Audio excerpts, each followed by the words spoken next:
जो कहती हैं कि कंट्री ने हमें क्या दिया, क्या हमने कंट्री को कुछ दिया है? मैंने आपको नहीं देखा, आपने मुझे नहीं देखा, मैंने कस्टमर को नहीं देखा, उसने मुझे नहीं परखा।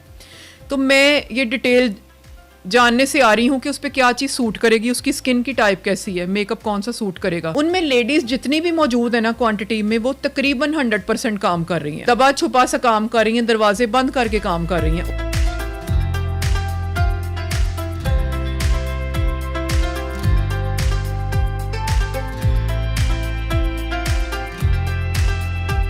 कि फर्द कायम रब्ते मिल्लत से है तन्हा कुछ नहीं, मौज है दरिया में और बैरून दरिया कुछ नहीं। कभी कभी मैं लेडीज से हफ्ते में एक बार मीटिंग करती हूँ।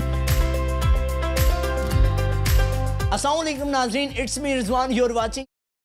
नाजरीन, मेरे साथ जो गेस्ट आज मौजूद हैं सैर नदीम, इनका काम बहुत ही यूनिक है। अपनी गाड़ी के अंदर 50 से ज़ायद प्रोडक्ट्स रख के सेल आउट करती हैं गली गली मोहल्ले में जाके, और एक दिन ऐसा है जिसमें ये सिर्फ उनके साथ मीटअप करती हैं और बैठ के उनसे अपने दुख उनको सुनाती हैं और उनके खुद सुनती हैं। क्या वजह है, इनका एम क्या है, चलिए इनसे ही जानते हैं। अस्सलाम वालेकुम जी। अस्सलाम वालेकुम। बताइएगा ये कि आपको ये आइडिया कैसे आया कि आपने अपनी गाड़ी के अंदर ही इतनी ज़्यादा प्रोडक्ट्स रख के सेल आउट करने?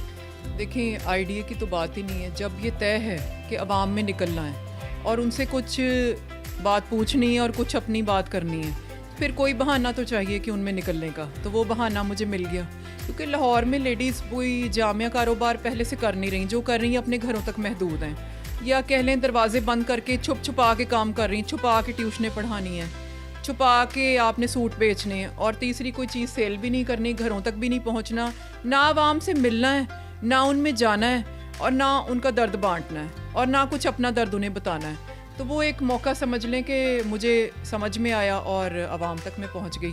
और अभी हम आगे डिबेट में देखेंगे कि असल हदफ हमारा क्या है।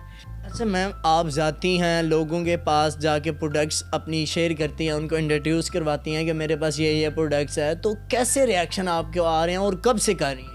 रिएक्शन बहुत अच्छा है, क्योंकि इससे पहले कोई लेडी घरों तक नहीं पहुंची। तो लोगों को एक तो आसानी है कि जो लेडीज़ हर टाइम, जैसे कि भाई घर पे नहीं है, वालिद घर पे नहीं है, चीज़ें अचानक चाहिए, मैं उनके दरवाज़ों पे जाती हूँ, उनके घर तक पहुँचती हूँ, और अगर उन्हें कोई सैलून की सर्विस या कोई चीज़ें सामान दरकार है तो उसका यूज़ भी बता देती हूँ कि मतलब मेकअप की अगर कोई चीज़ है और उसका यूज़ नहीं पता, वो गाइडेंस भी मिल जाती है नेक्स्ट टाइम, और कस्टमर्स को भी आसानी हो जाती है। कि आप इंजीनियर हैं तो उसके साथ यही काम क्यों करना पड़ा? करना नहीं पड़ा, मुझे जितना तजर्बा चाहिए था वो मैंने अपनी फील्ड से लिया।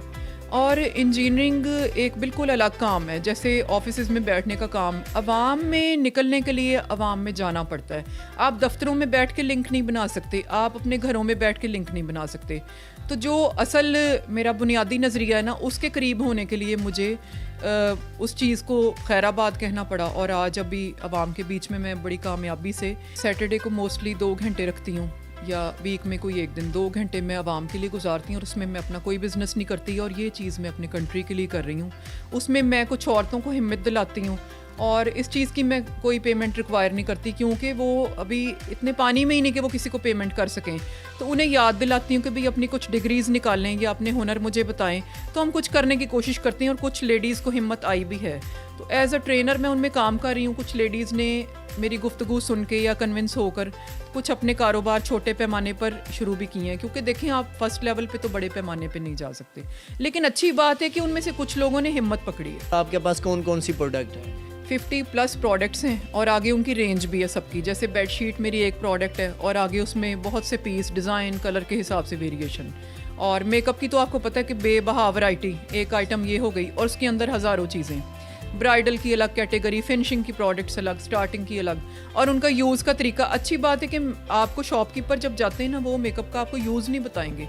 वो जेंट्स हैं ना, उन्हें आपकी स्किन टाइप का पता है। तो मैं लेडीज़ की स्किन टाइप को भी एक चेक कर लेती हूँ, एक रफ व्यू ले लेती हूँ कि क्या सूट करेगा, चीज़ भी सही देकर आती हूँ। तो इस तरह से मेरे पास 50 प्रोडक्ट्स अलग अलग बन जाती हैं। जैसे आपके लेडीज़ हैंड बैग्स हो गए, कैटेगरी वो है, एक आपकी ज्वेलरी हो गई। तो ये सब वैरायटी मेरे पास, समझ लें कि एक सुपर स्टोर के तौर पर मैं काम कर रही हूँ। आप तब भी कामयाब नहीं हो सकते। तो ये सारी चीज़ें तो आपको बड़ा बनाने के लिए आती हैं, और आई होंगी मेरी लाइफ में भी। तो आप बिलीव नहीं करेंगे, मैंने हर चीज़ को फेस किया और बेबहा किया, लेकिन उसी चीज़ से मेरी स्ट्रेंथ बनी, और आज मैं बहुत सारी लेडीज़ से ज़्यादा स्ट्रॉन्ग हूँ उन चीज़ों को फेस करने की वजह से। लेकिन मैं स्किप नहीं हुई किसी पॉइंट से। मैंने उनको सामने फेस किया, लोगों को भी, मसाइल को भी, हर चीज़ को भी। तो इस बारे में शायर कुछ कहता है अच्छा कि शायद कुछ कह रहा है सरफरोशी की तमन्ना अब हमारे दिल में है, देखना है जोर कितना बाजुए कातिल में है। ऑनलाइन भी कर सकती थी, लेकिन ये बेसिकली बाहर निकलने का, आवाम के साथ मिलजुल के बैठने का मकसद क्या है? हाँ बिल्कुल, अब आप उस बात की तरफ आ गए जो मैं कहना चाहती थी कि ऑनलाइन में भी बिज़नेस चल रहे हैं लोगों के, और करना भी चाहिए, आजकल का ट्रेंड है। लेकिन एक टेक्निकल पॉइंट मैं उसका आपको सिंपल बता देती हूँ, फिर अवाम में निकलने का मकसद भी कि जब मैंने आपको नहीं देखा, आपने मुझे नहीं देखा, मैंने कस्टमर को नहीं देखा, उसने मुझे नहीं परखा, तो मैं ये डिटेल जानने से आ रही हूँ कि उस पर क्या चीज़ सूट करेगी, उसकी स्किन की टाइप कैसी है, मेकअप कौन सा सूट करेगा।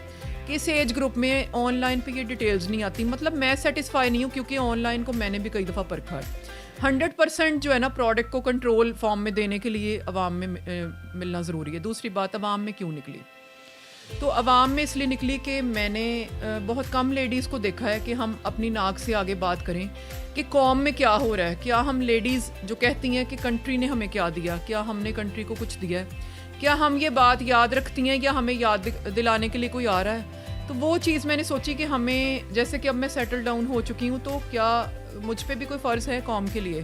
तो मैं समझती हूँ कि मुझे लोगों में निकलना चाहिए था, और वो मैं निकली हूँ, और उनको, बहनों को याद करवाती हूँ। कभी कभी मैं लेडीज़ से हफ्ते में एक बार मीटिंग करती हूँ और उनसे पूछती हूँ कि वो क्या काम करती हैं, क्या उनका दायरा कार है ज़िंदगी का।